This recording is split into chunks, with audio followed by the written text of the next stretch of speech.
Have you ever wondered how your computer manages to do multiple things at once? Well, the magic behind this multitasking capability lies in a core concept known as multithreading. It's the heart of modern computing, enabling your computer to juggle multiple tasks simultaneously, from web browsing and video streaming to complex data processing and real-time gaming.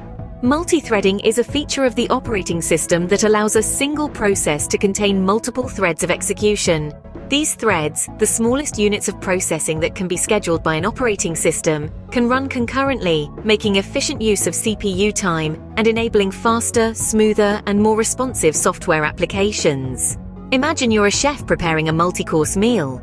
You could follow a single-threaded model, where you prepare each dish one at a time, from start to finish. But this approach isn't very efficient, especially when cooking multiple dishes.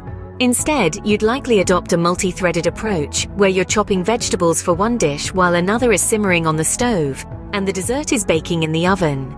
This way, you're making progress on multiple dishes at once, much like how an operating system handles multiple threads within a process. But how does an operating system manage these threads? Well, that's where multi-threading models come into play. These models provide different strategies for implementing and managing threads within a process. They vary in their design, characteristics, and performance implications, each with its own set of strengths and weaknesses. Some models might be more suited for a system with certain performance requirements, resource constraints, or programming paradigms, while others might be better for different scenarios. As we delve deeper into this fascinating world of multi-threading, we'll explore various models, including the many-to-one model, one-to-one model, many-to-many model, and the two-level model. Each model offers unique insights into how operating systems can manage threads to execute multiple tasks concurrently. So, let's dive deeper into the world of multi-threading and explore the different models used in operating systems. First up is the many-to-one model, also known as user-level threads. Now, what does this mean? Picture a single kernel-level thread acting as a stage manager for several user-level threads. These user-level threads are the actors performing within the confines of the stage manager's direction. In this model, all thread management, scheduling, and synchronization duties are handled by the thread library in user space. The kernel, acting as a single entity, remains blissfully unaware of these bustling threads. The many-to-one model is like a bustling backstage with one stage manager coordinating multiple actors. This model has several advantages that can make it attractive. Firstly, it allows for lightweight thread creation. Just as an actor can quickly and easily change roles backstage, user-level threads can be created and managed with minimal overhead. Secondly, it allows for fast context switching. This is similar to an actor quickly switching costumes backstage, allowing for swift changes in the performance. Finally, the many-to-one model offers flexibility in thread management. The stage manager, or thread library in this case, has the freedom to manage the threads as it sees fit, without needing to involve the kernel. However, just as every play has its challenges, so too does the many-to-one model. One of its main limitations is that it offers limited parallelism. In our theatre analogy, this is akin to only having one stage for all the actors. No matter how many actors there are, only one can perform at a time.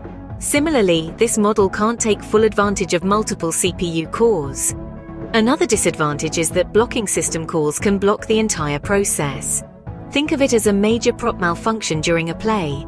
If it occurs, the whole performance has to pause until the issue is resolved. While the many-to-one model has its perks, it also has some limitations, especially when it comes to parallelism and blocking system calls. But remember, the choice of thread model depends on several factors, so the many-to-one model might just be the perfect fit for your application's unique needs. Next, we have the one-to-one model, or kernel-level threads. This is a fascinating model where each user-level thread is associated with a separate kernel-level thread by the operating system itself. Now, this may seem a bit technical, but let's break it down. Imagine a puppet show where each puppet represents a user-level thread. In this model, each puppet has its own puppeteer. That's the kernel-level thread. The puppeteer is the one controlling the movements, the actions of the puppet. Similarly, in the one-to-one model, the operating system controls each thread, managing its scheduling and synchronization. This model is like the superhero of the multi-threading world. Why? because it provides more efficient use of multiple CPU cores and better support for parallelism. In simple terms, it can handle multiple tasks at once without breaking a sweat. Plus, it's got a secret weapon. Blocking system calls do not block the entire process. While one thread is waiting, others can continue executing. It's like having a team of superheroes, where if one needs a break, the others carry on saving the day. But like all superheroes, it does have its kryptonite. The one-to-one model has a higher overhead for thread creation and context switching compared to user-level threads. It's a bit like our superhero team needing more resources to function, more energy, more coordination. This can lead to slower performance in some scenarios.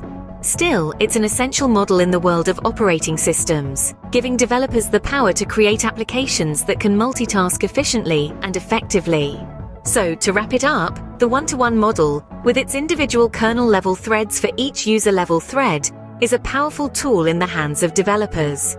It provides better support for parallelism and non-blocking system calls, but it also has higher overheads. Remember, like choosing a superhero team, choosing the right multi-threading model depends on your specific needs and constraints, so choose wisely.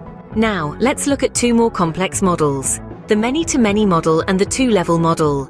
The many-to-many model, also known as the hybrid model, is a blend of the many-to-one and one-to-one models. It juggles user-level threads onto a smaller or equal number of kernel-level threads.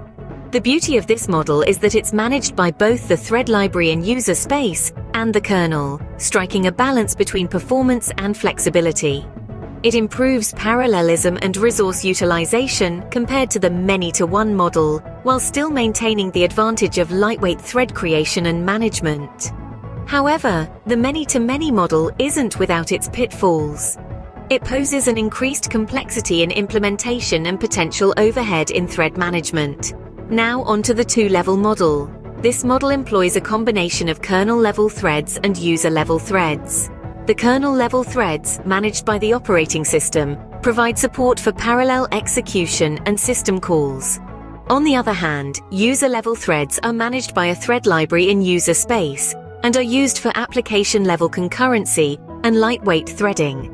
This model boasts flexibility in thread management and efficient use of system resources. However, it's not all sunshine and rainbows with the two-level model. It also brings increased complexity and the potential for synchronization issues between kernel-level and user-level threads. So we see that these models, like their simpler counterparts, have their own unique strengths and weaknesses. They attempt to strike a balance, offering the benefits of both user and kernel-level threads. However, this balance comes with the trade-off of greater complexity in implementation and potential synchronization issues. In the world of operating systems, there's no one-size-fits-all approach to thread management. The choice of the multi-threading model is influenced by factors such as performance requirements, resource constraints, and programming paradigms. Operating systems may support one or more multi-threading models, allowing developers to choose the most suitable model for their specific application needs. These models attempt to balance the strengths and weaknesses of the previous models, but they also introduce additional complexity. So far, we have explored 4 different multi-threading models, each with its unique characteristics and trade-offs. Let's take a quick trip back through them. We started with the many-to-one model, where multiple user-level threads are managed by a single kernel-level thread. This model's advantages lie in its lightweight thread creation, swift context switching, and flexibility in thread management. However, it does have its downsides, such as limited parallelism and the potential for blocking system calls to halt the entire process. Then we move to the one-to-one model, where each user-level thread pairs up with a separate kernel-level thread. This model's strengths include efficient use of multiple CPU cores and better support for parallelism. It also allows other threads to continue execution even when blocking system calls occur. The trade-off here is the higher overhead for thread creation and context switching. Next, we examined the many-to-many model, a hybrid that borrows aspects from both previous models. It offers improved parallelism and resource utilization, while still providing lightweight thread creation and management. The complexity of implementation and potential overhead in thread management are the main challenges of this model. Finally, we delved into the two-level model, which utilizes a combination of kernel-level and user-level threads. This model offers flexibility in thread management and efficient use of system resources. However, it does come with its own set of challenges, including increased complexity and potential synchronization issues.